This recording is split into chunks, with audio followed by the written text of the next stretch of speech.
프리미엄 스마트 러닝 윌라.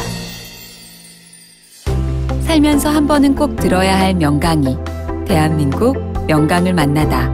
본 클립은 강연의 하이라이트입니다. 전체 내용이 궁금하시면 윌라를 검색하세요.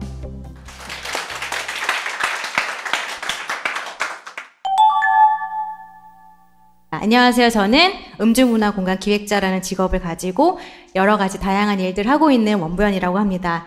사실은 제가 커리어에 대해서 얘기를 한다고 했을 때 되게 조금 많이 좀 오글거렸어요. 술집 사장이 웬 커리어 조언일까? 내가 커리어를 이야기하니 과연 맞는 것일까? 커리어는 왠지 커리어 전문가가 해야 될 것 같고 헤드헌터가 해야 될 것 같고 요즘에 커리어 엑셀러레이터라는 직업군도 있더라고요. 근데 사실은 저 역시 아니면 어쩌면 제가 이 커리어에 대해서 되게 고민을 오랫동안 했던 사람이었던 것 같아요. 저는 2014년에 이노션이라는 광고회사를 퇴직을 했고 같은 해 2014년에 상암동의 원부술집이라는 저의 브랜드 공간 런칭을 했는데 이 질문, 이 이야기에서 저의 직업에 대한 고민이 시작됐고 그 고민을 6년 동안 어쩌면 남들보다 더 치열하고 깊게 그리고 그 답을 열정적으로 찾고자 노력했기 때문에 그나마 제가 6년 동안 고민했던 과정을 커리어라는 관점에서 여러분들한테 조금 더 잘 설명할 수 있지 않을까. 저도 고민을 했던 사람이니까 그 고민하는 분들의 마음을 이해할 수 있지 않을까 해가지고 조금 자신 있게 한번 해보자 해서 시작하게 됐고요.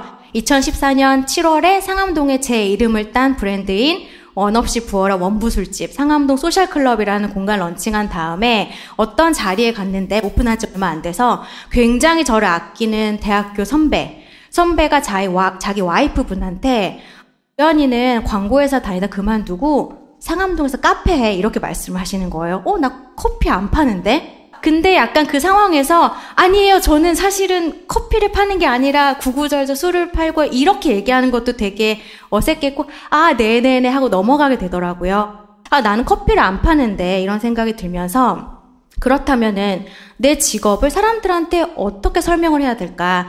술집을 한다라는 게 직업이 아니잖아요. 그리고 술집 대표다 혹은 어떤 공간의 대표다. 대표라는 거는 직급이지 직책이지 어떻게 보면은 직업이라는 개념이랑 좀 다른 것 같다는 생각이 들었던 거예요. 그래서 그럼 나는 다른 사람들한테 내 직업을 어떻게 설명하면 좋을까에 대한 고민이 되게 깊게 시작을 했고 근데 회사 다닐 때는 이런 고민을 별로 해본 적이 없었어요. 왜냐하면 회사에서는 인사를 할 때 이제 명함을 줘요. 명함을 주면 명함 안에 회사 이름 있고 내가 어떤 부서에 있는지가 나와 있고 거기서 어떤 역할이 있는지 소개가 되어 있고 그러면은 그 명함에 회사와 직책과 직급과 이런 것들을 보면서 이분이 어떤 일을 하는구나라는 걸 유추할 수가 있죠.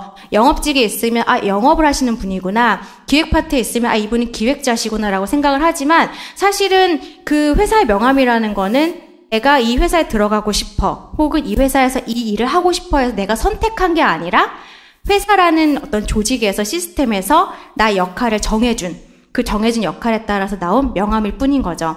이런 생각 저도 회사 다닐 때 한 번도 안 해봤고 그러다 보니까 그러면 직업 정체성에 대해 내가 고민을 좀 해봐야겠다라는 생각을 처음으로 저도 이제 회사를 그만둔 뒤에 하게 되었습니다. 제가 말씀드렸다시피 직장과 직업은 엄연히 다른 개념이죠. 직장이라는 거는 소위 말하는 회사인 거고 직업이라는 거는 내가 이 회사에 속해 있건 속해 있지 않건 내가 얘기할 수 있는 게 나의 직업인데 한번 생각해 보세요.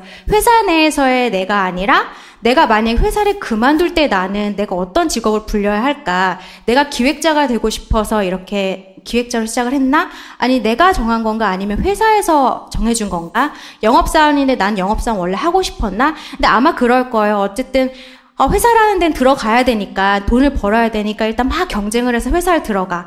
근데 회사 인사팀에서는 너가 이런 일을 되게 잘하는구나라는 걸 굉장히 깊이 있게 얘기하고 정해주는 게 아니라 이 팀에는 여자가 부족하니까 너 가. 이 팀에는 힘쓸 남자 사원이 필요해. 너 가. 이런 식으로 아마 그런 식의 이제 조직 구성원에 익숙해져 있을 거예요.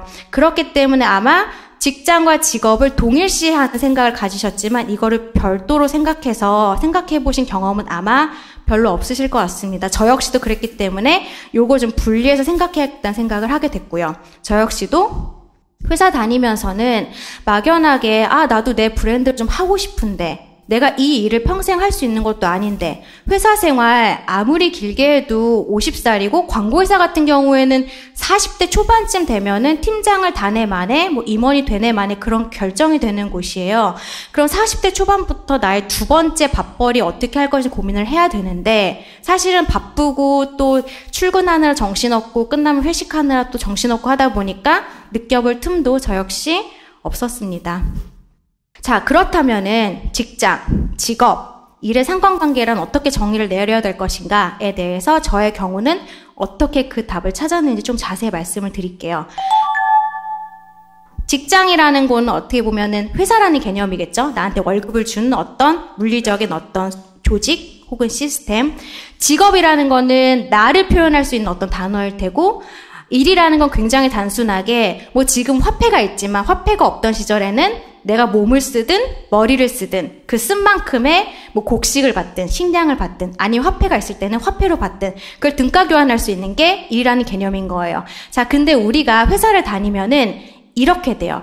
직장 먼저 정해요. 어떻게든 좋은 회사 들어가야 되니까 아 그래 삼성전자를 가야지 하는 목표로 삼성전자 들어가. 그럼 삼성전자 인사팀에서 어떤 부서를 나한테 정해줘. 그러면 그게 직업이 되는 거죠. 그리고 그 부서로 가면은 그 부서에서 해야 되는 프로젝트 베이스의 일들을 하게 돼요. 그러면 순서가 직장, 직업, 일의 순으로 회사에서는 이 순서대로 실행을 해야 됩니다. 하지만 이게 내가 이 회사를 그만두고 나의 개인으로 오는 순간 회사를 그만두고 내 브랜드나 내 사업이라던가 내 창업을 해야 된다면 이런 흐름보다는 조금 다른 흐름으로 가야 될 텐데 제가 나중에 워즈 이제 실험으로 좀 한 번 더 자세히 설명을 드리도록 할게요. 자, 그렇다면 저는 멀쩡하게 다니던 광고회사를 왜 그만두었을까요? 네. 저는 이렇게 세 군데 회사를 다녔어요. 웰컴, TBWA, 이노션.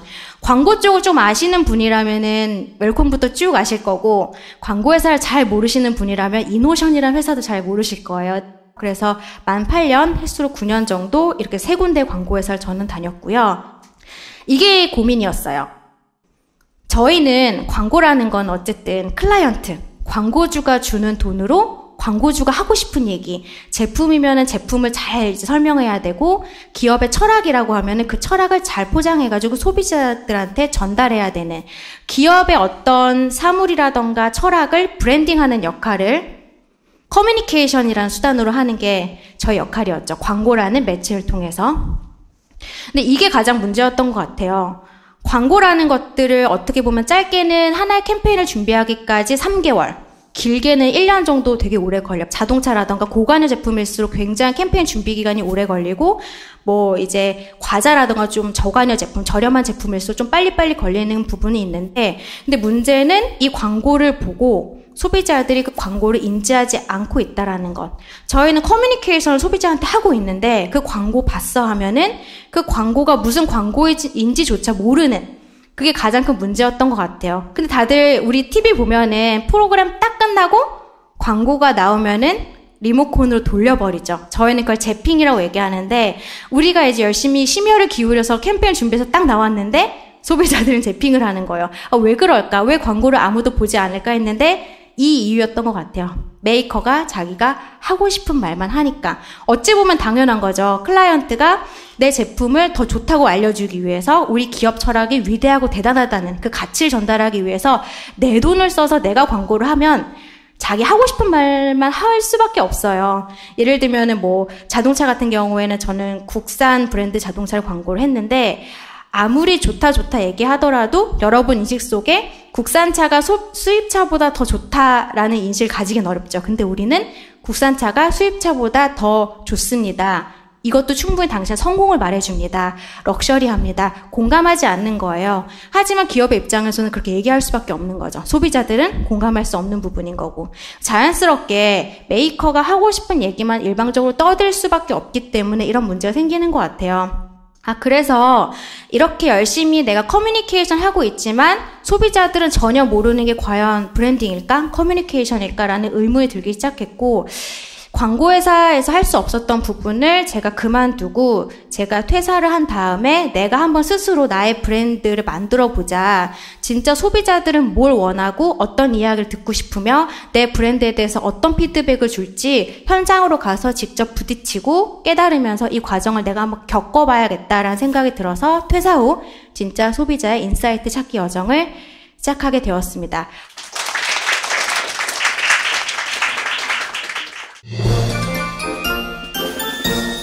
윌라